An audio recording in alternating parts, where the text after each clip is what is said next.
গতকালকে সেঞ্চুরি করলেন, আজকে মাদারীপুর আবার এখানে। আপনি বলেছিলেন যে পারে সকালে মাগুরা ছিলাম, যে পারে সে সব পারে। ক্লান্ত লাগে না? দেখে মনে হচ্ছে ক্লান্ত, রোদে একটু পুড়ে গেছি। আমেরিকা যে একটু ফর্সা হয়েছিলাম, তো এসেই 43-44 ডিগ্রি ইসের ভেতরে খেলতে যেয়ে একটু পুড়ে গেছি।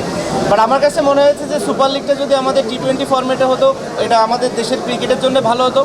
অ্যাট দি সেম টাইম প্লেয়ারদের দিকটাও একটু যদি কেউ চিন্তা করতো, তাহলে আমার মনে হয় খুবই ভালো হতো। আমার মনে হয় খুবই অমানবিক এরকম একটা পরিবেশে সারাটা দিন আমাদেরকে রোদের ভেতরে খেলানো। এই জায়গাটাতে আমার মনে হয় অনেক ভালো একটা দায়িত্ব নেওয়া যেত। অ্যাট দি সেম টাইম এটা আমাদের ন্যাশনাল টিমের জন্য উপকৃত হতো, যেহেতু আমরা T20 ফরম্যাটে ওয়ার্ল্ড কাপ খেলতে যাচ্ছি। আমার মনে হয় খুব ভালো একটা প্রিপারেশন হতো, অল্প দিনে শেষ হয়ে যেত, সব প্লেয়াররা ম্যাচগুলো খেলতে পারত। যে কোনো কারণেই হোক করেনি, বাট আমার কাছে মনে হয় এই চিন্তাগুলোই আসলে আমাদেরকে আরও সামনের দিকে এগিয়ে নিয়ে যেতে পারে। তাহলে এই প্রস্তাবটা কি আপনারা সিনিয়র ভাই, আমি ছিলাম হচ্ছে আমেরিকাতে, যেখানে যারা ডিসিশন মেকার তারা নিবে ডিসিশন। সাকিব ভাই, আমি যেদিন হব সেদিন নিবে। সাকিব ভাই, 2025 ফেব্রুয়ারিতে চ্যাম্পিয়ন্স ট্রফি হবে ওয়ানডে ভার্সনে, জানুয়ারিতে T20 ভার্সনে বিপিএল, সেটা কিভাবে দেখবেন তাহলে? দেখুন, বিপিএল এর সময় বিপিএল হবে, কিন্তু আমরা সারা বছর ওয়ানডে ফরম্যাটটাই খেলি। আমাদের ওয়ানডে ফরম্যাট একটা, যে আমাদের জন্মের পর থেকেই একটা ফরম্যাটে আমরা সবসময় কমফোর্টেবল ফিল করি। তো আপনি একটার সাথে আরেকটা মেলালে কখনোই হবে না। আপনার জিনিসটা বিবেচনা করতে হবে, যেহেতু আমাদের T20 ওরকম কোনো খেলাই হয় না একমাত্র বিপিএল ছাড়া, যেখানেও ওভারসিজ প্লেয়ারদের দাপটটা অনেক বেশি থাকে। স্বাভাবিকভাবে আমাদের লোকাল প্লেয়ারদের সুযোগটা একটু কম হয়। টপ অর্ডারে দেখা যাচ্ছে কোনো দলের ব্যাটসম্যানরা বিদেশি, কোনো দলের মেন বলাররা বিদেশি। তো স্বাভাবিকভাবে ওই জায়গাটাতে আমরা ওইভাবে পারফর্ম করার সুযোগ অনেক সময় পেয়ে উঠি না।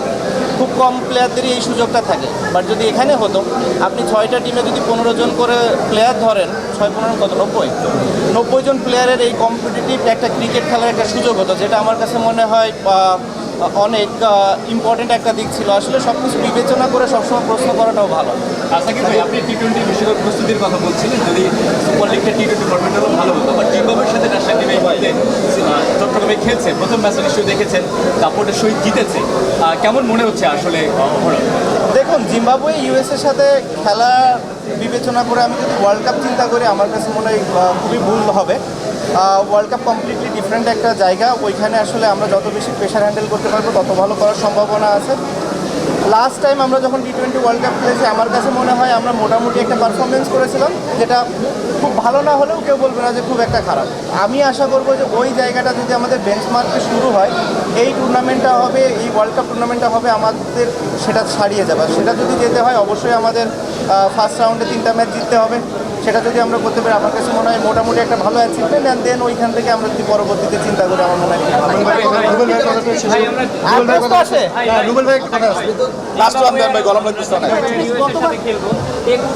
কমফোর্ট জোনের থেকে আমরা বিশ্বকাপে খেলতে গিয়েছিলাম নিউজিল্যান্ড এবং অস্ট্রেলিয়াকে ডেকে এনে।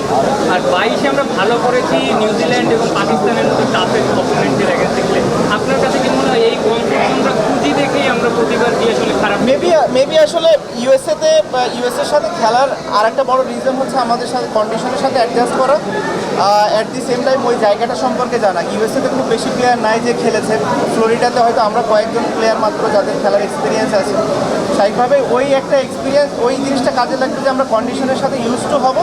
But at the same time আমি যেটা বললাম যে অবশ্যই এটা আইডিয়াল না। আপনি যখন একটা টাফ অপোনেন্টের সাথে খেলে যাবেন, আপনি যেটা বললেন যে নিউজিল্যান্ড অ্যান্ড পাকিস্তানের সাথে যখন আমরা নিউজিল্যান্ডের মতো কন্ডিশনে যখন খেলে তারপর ওয়ার্ল্ড কাপ খেলতে এসেছি, স্বাভাবিকভাবে আমরা খুব ভালো একটা প্রিপারেশন নিয়ে যেতে পেরেছিলাম। আমার কাছে সেই দিক থেকে মনে হয় যে এটা অবশ্যই আইডিয়াল না, বাট মেবি এটাই আমাদের বেস্ট পসিবল অবস্থা ছিল প্রিপারেশনটা নেওয়ার জন্য। এখন প্রথম 3 ম্যাচে তো সুযোগ পাইনি, পরে 2 ম্যাচে যদি সিলেক্টররা রাখে, তাহলে আমি সেই জন্য প্রিমিয়ার লিগে চেষ্টা করছি ভালো খেলা, যাতে করে তারা আমার দিকে তাকায়। না, আসলে ফাজলামি করছিলাম। আমি জানি না যে তাদের মনে হবে কিনা, বাট আমার সাথে যেটা কথা হয়েছে লাস্ট 2টা ম্যাচ খেলার কথা। শেষ সেঞ্চুরির পর পাপন ভাই কংগ্রেচুলেশন করেছে, 5 বছর পর সেঞ্চুরি পেলেন।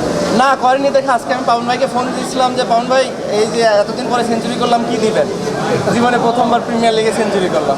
শেষ প্রশ্ন, গতবার ক্যাপ্টেন হিসেবে ছিলেন, এবার দলের সাথে যাবেন সিনিয়র ক্রিকেটার হিসেবে। এবার নিশ্চয়ই বাংলাদেশে কোথায় দেখলে আপনার ভালো লাগবে? সবই তো বললাম, আগের প্রশ্নে তো এই অ্যান্সার হয়ে গেছে। রুবেল ভাই আসেন, অ্যান্সার দেন। রুবেল ভাই, মানে ক্যারিয়ার শেষ না, আপনি এখনো খেলছেন। সবাই ক্যারিয়ার শেষে কেউ কোচ হতে চায়, অন্য দায়িত্ব নিতে চায়, মানে ব্যবসা